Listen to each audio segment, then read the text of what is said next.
नमस्ते। मेरे YouTube channel पे आपका बहुत बहुत स्वागत है। और आज हम बनाने वाले हैं खोया या फिर उसे मावा कहते हैं, उसकी जलेबी जो बहुत ही अच्छी लगती है और ये जलेबियों का राजा है। तो चलिए बना लेते हैं खोया या मावा की जलेबी। जलेबी बनाने के लिए हमें चाहिए होगा सबसे पहले खोया। तो ये मैंने 250 ग्राम खोया लिया हुआ है, ये देखिए। और मैदे की ज़रूरत होगी, तो 1 कप मैदा है। और खोया अगर कप से देखा जाए तो 2 कप है। 2 कप खोया और 1 कप मैदा लेना है हमें। और ये 300 ग्राम जितनी चीनी है। और कप से देखा जाए तो 1.5 है। और ये 1 कप मैंने दूध लिया हुआ है। तो दूध हमें ज़रूरत के हिसाब से यूज़ करना है, कितना लगेगा। और आधा चम्मच ले लेना है इलायची पाउडर। जलेबियों को तलने के लिए हमने घी ले लिया है, आप तेल का यूज़ भी कर सकते हैं। तो खोया को इस तरीके से हाथ से हमें तोड़ लेना है या फिर आप ग्रेट भी कर सकते हैं।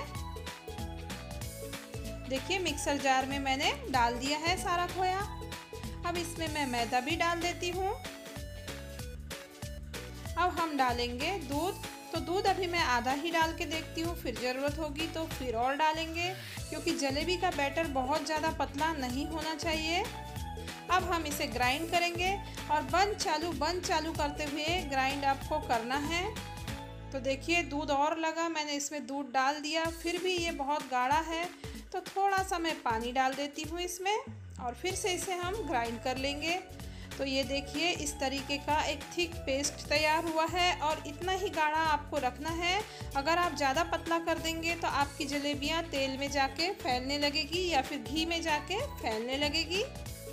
तो देखिए इसको मैंने अब बाउल में ले लिया है। अब बना लेते हैं चाशनी। तो 300 ग्राम चीनी ली है मैंने। और कटोरी से देखा जाए जो लिया था तो एक कटोरी से थोड़ी कम थी, कप से थी 1.5। तो इसका हमें आधा पानी डाल देना है, चीनी का आधा पानी डाल देना है और इसकी हम चाशनी बना लेंगे। इलायची पाउडर भी डाल दिया अब इसी में।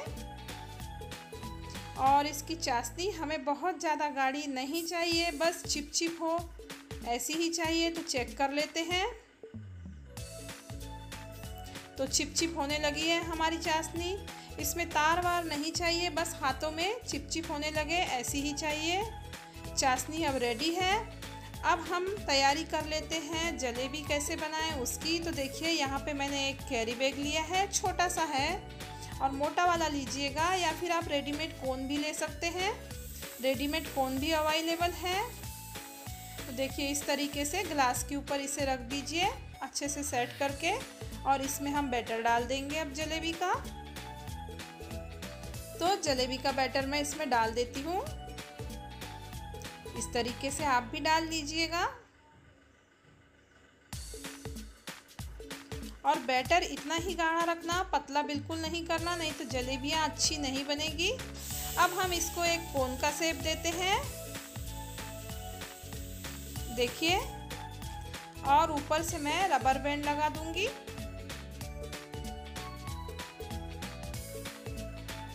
तो ऊपर से मैं रबर बैंड लगा देती हूँ। अब रबर बैंड लगा दिया मैंने, आप चाहे तो टेप से भी चिपका सकते हैं, लेकिन टेप बार बार खोलने में आसान नहीं होती। अब देखिए कोने से हम काट देंगे। अब ये जलेबियाँ जो है ना थोड़ी मोटी ही होती हैं, तो काट लेंगे हम। जलेबी मोटी बनाना है उस हिसाब से। तो देखिए मैंने काट के खोल कर लिया है और इधर अच्छा गरम कर लिया है घी को। तो अच्छा गरम होने दीजिए घी को और फिर फ्लेम कर दीजिए आप कम पे, यानी कि लो पे। और फिर डालिए ये जलेबियाँ। तो इस तरीके से आपको डालना है, घुमाते हुए उसका राउंड बीच में ला दीजिए, नहीं तो ये थोड़ी खुल जाती है।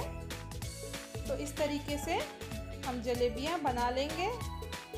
तो मैं यहाँ पे 2 ही डाल पाई हूँ, आप चाहे तो ज़्यादा भी डाल सकते हैं एक साथ। तो इनके ऊपर ऐसे आप तेल डालिए या फिर घी डालिए। तेल से भी फ्राई कर सकते हैं आप इसे, बस तेल स्मेल वाला नहीं होना चाहिए।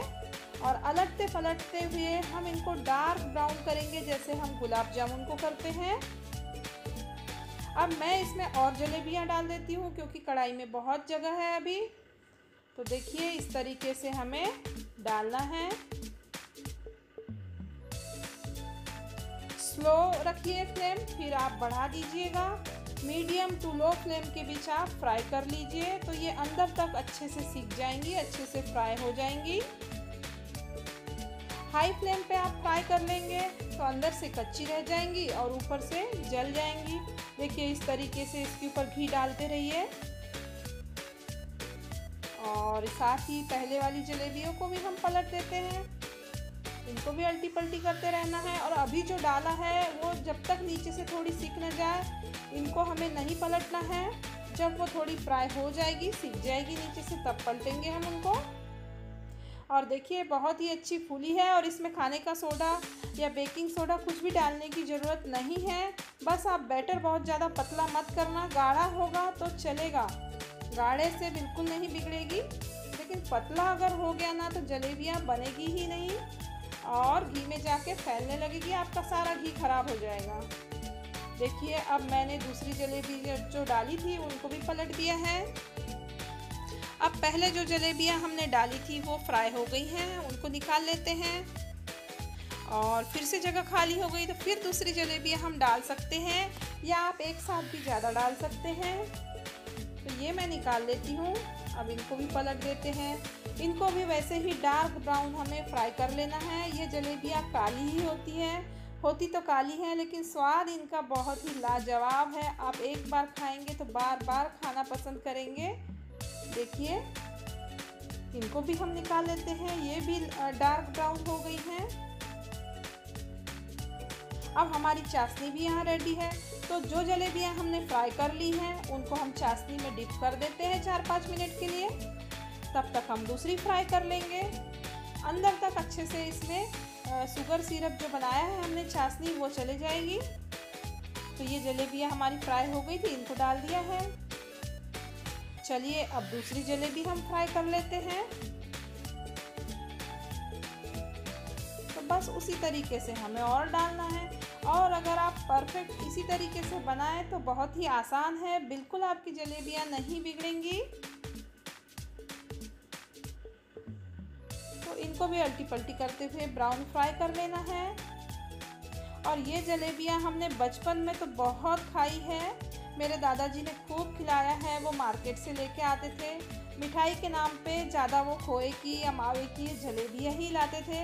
तो ये जलेबियों के साथ मेरी बचपन की यादें जुड़ी हुई हैं और हम लोगों को बहुत पसंद आती थी ये जलेबी। तो देखिए इन जलेबियों ने जूस एब्जॉर्ब कर लिया है, सिरप, शुगर सिरप एब्जॉर्ब कर लिया है। इनको अब हम निकाल लेते हैं और दूसरी जो जलेबियाँ हमने फ्राई की है वो डाल देंगे। तो लग रही है ना लजीज, दिखने में तो उतनी सुंदर नहीं दिख रही होगी ये, लेकिन खाने में बहुत ही अच्छी है और ज़्यादा भी नहीं खाई जाती है।